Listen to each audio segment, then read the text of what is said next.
Hi guys, my name is Barry and welcome back to the channel, and welcome back to my Scream videos where I talk about the motives behind the killers in the films and the reasons that they choose their victims in the movies. And today we're going to be looking at Scream 4, and the killers in Scream 4 are Jill Roberts and Charlie Walker. When you look at Charlie's reasons for doing what he's doing, I feel like he was similar to Mickey and Stu. Charlie's a bit of a film geek, he's a horror nerd, but he also likes girls as well, and he wants to impress people, he wants to impress the girls, and he also wants to impress Jill Roberts. Even though it looks like he likes Kirby Reed in the film, ultimately he is the secret boyfriend of Jill Roberts, and he's basically going to do what she wants him to do. When you look at Jill Roberts' reasons for doing what she's doing, she wants to be famous. She wants to get a slice of the pie that her cousin Sidney got throughout the first 3 movies. She wants to be the next Sidney Prescott. She wants to be the next sole survivor, and she also sees her mum looking up to Sidney Prescott. It's almost like Sidney and Jill's mum have a better relationship than Jill and her own mother. So not only does Jill want to get more famous, she also wants to get a bit of revenge against her cousin. Marnie Cooper and Jenny Randall are the first victims in this film, and simply they are the friends of Olivia, Kirby and Jill. So Jill knows, obviously in hindsight we don't know who the killer is, but in hindsight we do, and Jill is the killer, so she wants to get a bit of momentum beginning, and she needs to get some items for the kills as well for a future reason, which we'll discuss.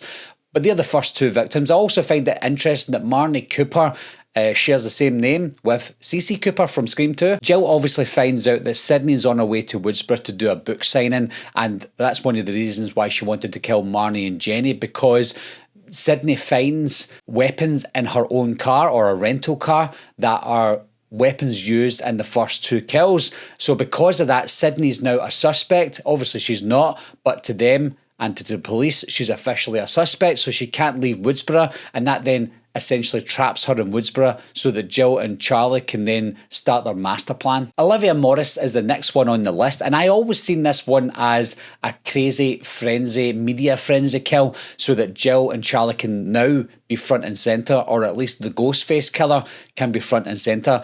Olivia was killed when there was police around. Olivia was killed when Sydney was around. They wanted to show that Ghostface means business, and also Jill wanted to take the shine off herself because she wouldn't kill Olivia, her best friend. There's no way that she would want to do that. So she wanted to get the police off her back, knowing that she's not a suspect. Rebecca Walters is next, and I see that as obviously cannon fodder because we want to get more kills in the Scream films, but also she was Sydney's publicist, so she wasn't that close to Sydney, which is why I found it annoying. I feel like if Sydney and her publicist were more close, then the kill would make more sense, but because they didn't really like each other and she fired her anyway, then she was killed and nobody really liked her. But I feel like she was killed so that we think, maybe Sydney's a killer. Sydney's back, and then all these kills are starting to happen. Sydney doesn't like Rebecca. Rebecca suddenly dies. So I feel like she was only killed there as a red herring, so we maybe think,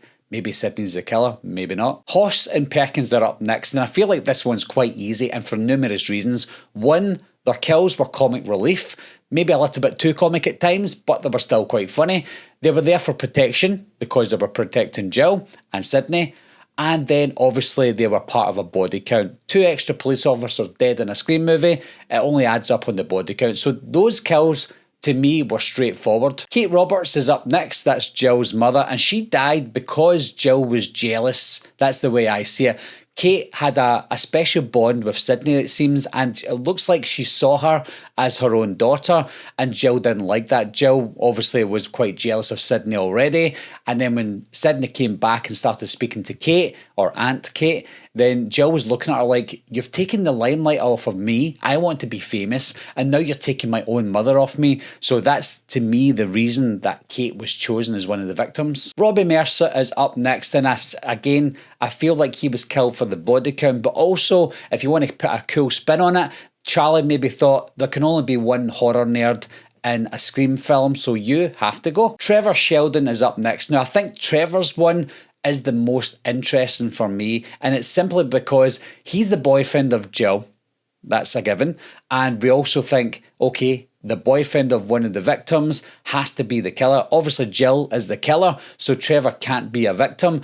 But what they want to do is frame him to be the killer, and Jill is a survivor. So he is essentially the Billy Loomis in this scenario that Jill is creating. And I find it interesting that Trevor is also wearing almost identical clothes to Neil Prescott from Scream 1, who was also going to be framed as the killer in the movie. That was obviously a smart choice by Wes Craven. It was an intentional choice by Wes Craven. So when you see Trevor wearing those clothes before we find out that he's a victim and he's going to be framed, it's sort of like a red herring. If you noticed it, and I did notice it straight away, I saw Trevor wearing those clothes and I'm like, he's wearing the same clothes as Neil Prescott.